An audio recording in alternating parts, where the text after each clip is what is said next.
Biyaheng Allen Samar, si Jessa Montilla kasama ang kanyang anak. Hindi siya nakabili agad ng ticket sa PITX kahapon na 1,800 pesos pa ang presyo. Ngayong umaga, 2,035 pesos na raw. Napaaray na lang siya dahil dalawa silang bibiyahe.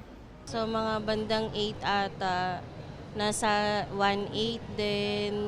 Hindi na kami nakaabot ng alas 3 kanina kaya umabot kami ngayon ng alas 7 atang alis. So more than 235 yung increase. Pinaghandaan na rin ito ng pasaherong si Mary Jane Olar. Dalawa rin silang bibiyahe pa Masbate naman.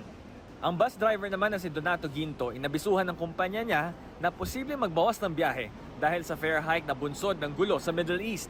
Mula Sabado kasi, ipinatupad na ng LTFRB ang provisional fare increase. Ito'y para naman makasabay ang mga namamasada sa taas ng presyo ng mga produktong petrolyo.